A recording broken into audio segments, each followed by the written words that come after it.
En clases pasadas que cómo era el proceso de formación de los granos.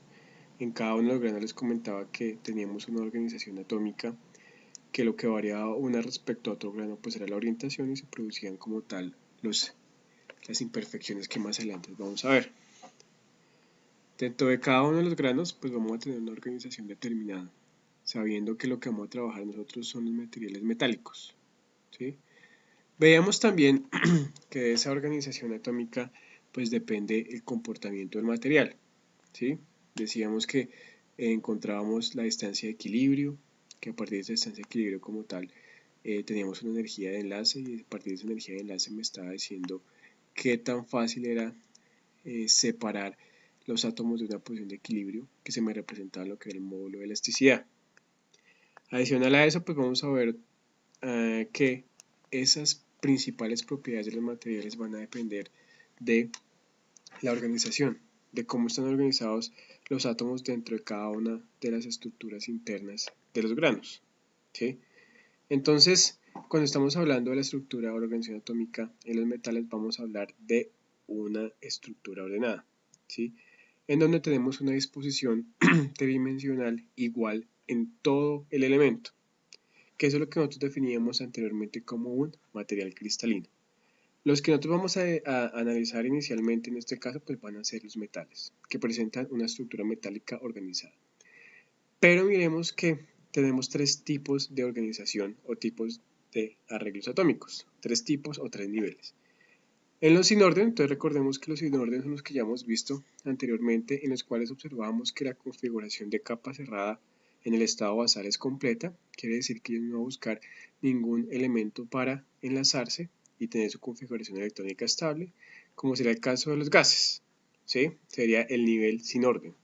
Otro nivel de organización es el nivel de corto alcance, en el cual podemos observar acá las partículas, podemos observar acá los elementos H, el hidrógeno y el oxígeno. Tenemos la molécula de H2O, la molécula del agua, en donde encontramos que como el oxígeno tiene 6, el hidrógeno tiene 1, al hidrógeno le falta 1, al C le faltan 2, hace un enlace covalente polar, pero fíjense que solamente vamos a tener una organización o un arreglo especial en los que están circundantes al oxígeno. Entonces acá oxígeno y dos hidrógenos tenemos como tal unas zonas en las cuales vamos a tener una organización determinada, organizados, aquí vemos una organización determinada, pero alrededor de ellos no vamos a tener ningún orden determinado, ¿cierto? En toda la estructura. Solamente van a ser por unas pequeñas regiones, dependiendo de los vecinos que tengamos y dependiendo de los números de electrones de valencia que le permitan formar algún tipo de enlace de los que ya hemos visto nosotros. Entonces podemos decir que acá en algunas zonas podríamos tener una organización ordenada, localizada, pero no toda en la estructura cristalina. El último, el que nos interesa a nosotros, va a ser el orden de largo alcance. Este orden de largo alcance nos compete. Vamos a ver que lo más importante es que están presentes en los metales. Entonces, están presentes en los metales, quiere decir que ese arreglo atómico que nosotros vemos acá, este arreglo que está acá, es el que se presenta en cada uno de los granos y va a ser el mismo en todo el grano. Ya lo que varía de un grano a otro grano va a ser la orientación de estas celdillas. Acá nosotros podemos tener un vector unitario. En ese vector unitario yo puedo tener vectores de traslación A o B y voy a llegar a cualquier punto.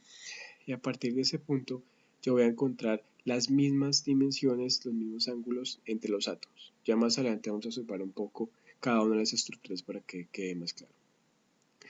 Entonces, a todo este arreglo, que puede ser, acá lo vemos en dos dimensiones, lo vemos en tres dimensiones, decimos que es un arreglo tridimensional o un reticulado, ¿cierto? Un reticulado de átomos, que se van a organizar de una manera determinada por todo el material. Aquí vemos en esta gráfica, si lo vemos de 2D, acá en dos dimensiones tendríamos este arreglo acá. Acá hay un arreglo tridimensional en el cual vemos que estos átomos, entonces aquí viene un átomo acá, otro átomo, en la parte inferior vamos a tener el mismo arreglo, en la parte inferior el mismo arreglo, acá a la izquierda el mismo arreglo, que es lo que se conoce como una celdilla. Ya miramos otras características de celdilla. Pero a dónde vamos es que en este caso vamos a tener un arreglo idéntico vamos a tener aquí otro cubo abajo, otro cubo abajo, otro cubo a la izquierda. Van a ser todos idénticos y van a estar, digamos que empaquetados uno respecto al otro dependiendo del tipo de celdilla. A lo que nos interesa acá es que ese arreglo de átomos es lo que se conoce como una red, ¿sí? Entonces, una red es una disposición tridimensional de puntos coincidentes. ¿Por qué puntos coincidentes? Porque acá va a coincidir este átomo, acá abajo vamos a tener otro átomo, abajo otro átomo, entonces vamos a tener puntos de contacto.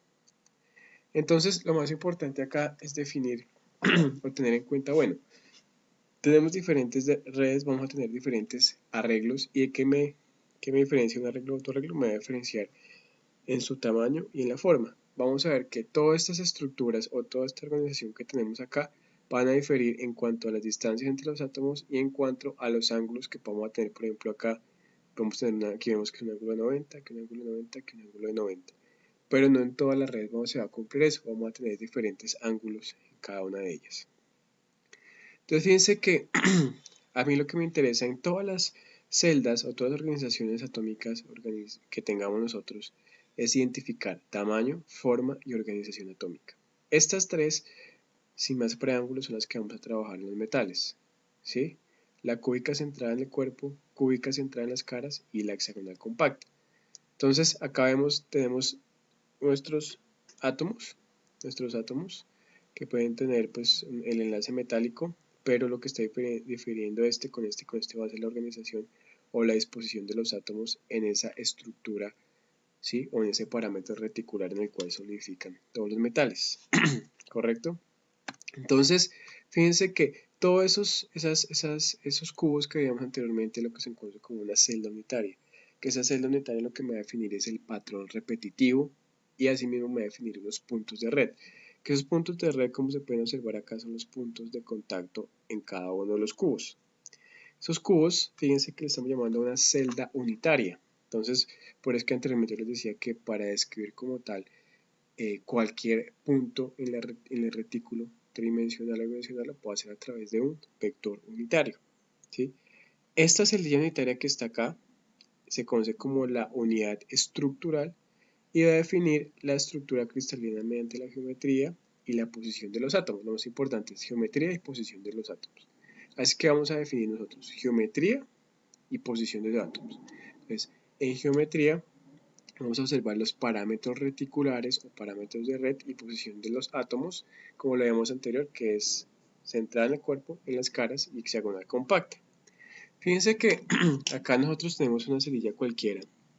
Tenemos tres vectores, A, B y C. Estos vectores van a variar en cada una de las celdas que vamos a ver más adelante. El vector A, B y C, que pues obviamente tiene una magnitud y tiene una dirección, y estos de acá se conocen como los ejes cristalográficos. Adicional a eso también tenemos otros ángulos que me definen los diferentes tipos de redes, que es alfa, beta y gamma, ¿sí? Este ABC, alfa, beta y gamma se conocen como parámetros reticulares. Parámetros reticulares. Y me van a definir como tal el tamaño y la forma de la estructura cristalina, ¿sí? Entonces fíjense que cada uno de estos cubos, a unir otro cubo arriba, a la derecha, abajo, van a formar como tal el reticulado o los reticulados, ¿sí? Y esos reticulados o cada uno de los cubos va a tener unos parámetros de red determinados.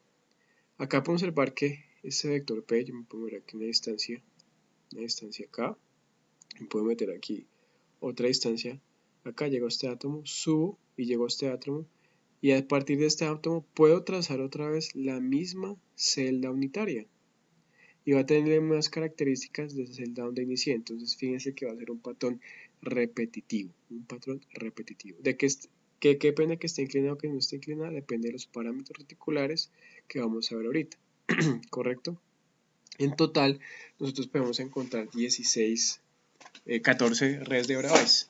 Esas 14 redes de Bravais, ¿sí?, corresponden a todas las estructuras o celdas unitarias que podemos encontrar que difieren una respecto a la otra en los parámetros reticulares. Vamos a observar aquí algunos principales celdas unitarias. Acá vemos el sistema cúbico. El sistema cúbico es realmente los que se presentan en los metales y el que vamos a trabajar nosotros. En los metales tenemos tres organizaciones principales: cúbico simple, cúbico centrado en el cuerpo y en las caras. Estas son las formas en las cuales van a solidificar los átomos dentro de los granos. Veamos que tenemos los parámetros A, B, C.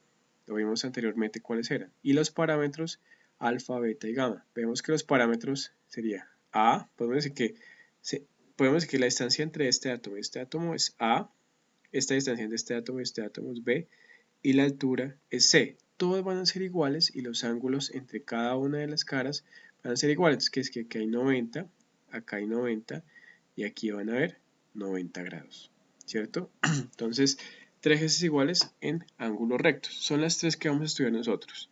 Sin embargo, pues queríamos mostrarles algo. Esta es la que también vamos a trabajar, que es la hexagonal. En la hexagonal, pues lo que tenemos son tres estructuras cristalinas. Aquí vemos una estructura cristalina normal, acá otra estructura cristalina, para formar un hexágono, y ese hexágono va a tener internamente cada estructura un átomo central. Acá vemos que tanto A y B pues son iguales, pues que encontramos aquí A y A, pero la altura sí va a ser diferente. Tenemos un ángulo acá de 90 grados, aquí un ángulo de 90 grados y aquí un ángulo de 120 grados, ¿sí? Esas son las características principales de la hexagonal compacta, que también vamos a trabajar un poco en este curso. Otras estructuras hexagonales hexagonales no, sino otras estructuras cristalinas que podemos encontrar, pues va a ser la tetragonal, donde vemos que tanto A y B son iguales. Entonces fíjense que la distancia de este átomo y entre este y este vamos a ver que son iguales, pero la altura C es diferente y los ángulos son de 90 grados. Ya vemos pues la diferencia en esta zona de acá respecto a las cúbicas que vimos anteriormente. Las tetragonales podemos encontrar tetragonal simple o tetragonal de cuerpo centrado. Vemos nuestro átomo en el centro. El sistema romboédrico. Entonces en el sistema romboédrico estamos encontrando que los parámetros A, B y C son iguales, pero alfa y beta son iguales, alfa, beta y gamma son iguales, pero son diferentes a 90 grados. Todos los ángulos son iguales, pero diferentes a 90 grados. Ahí vemos la variación con respecto a los sistemas cúbicos en los metales. Tres ejes iguales con el mismo ángulo, ¿cierto? Diferente a 90 grados en el romboédrico. En el sistema ortorrómbico tenemos estas cuatro configuraciones. Entonces, ortorrómbico de cara centrada, tiene en cada una de las caras del cubo tiene un átomo, cuerpo centrado, ortorrómbico de bases centradas, ¿cierto? Y el ortorrómbico simple. ¿Qué diferencia o cuál es la característica de ellos? Que todos los parámetros A, B y C, o sea, la altura, la distancia entre tus átomos y la distancia entre este átomo van a ser diferentes, y que todos los ángulos van a ser de 90 grados, ¿sí? Entonces, tres ejes desiguales en ángulos rectos, el sistema ortorrómbico. En el sistema monoclínico encontramos que tenemos tres ejes desiguales, A, B y C es diferente, o sea, la distancia entre este átomo y este átomo, la distancia entre este átomo y la altura, todas van a ser diferentes. El ángulo alfa y el ángulo gamma son iguales a 90 grados y el beta va a ser diferente a 90 grados, ¿sí? Alfa, gamma, 90 grados y el ángulo beta va a ser igual a, o va a ser diferente a 90 grados, ¿sí? Encontramos que se cristaliza monoclínico simple y monoclínico de bases centradas. En el sistema triclínico encontramos que todos los ejes son iguales y que todos o que ningún ángulo es recto. Todos los ángulos son diferentes, alfa, beta, gamma, ¿cierto? Y las parámetros reticulares A, B y C también van a ser diferentes en el sistema triclínico. Entonces, esas son las principales como características, y lo vemos que las diferencias entre ellas son los parámetros reticulares, que sean iguales, que sean los ángulos diferentes. Pero recordemos que los que nos interesa y que vamos a comenzar a ver a profundidad son los sistemas cúbicos y el sistema hexagonal compacto, ¿correcto? Hasta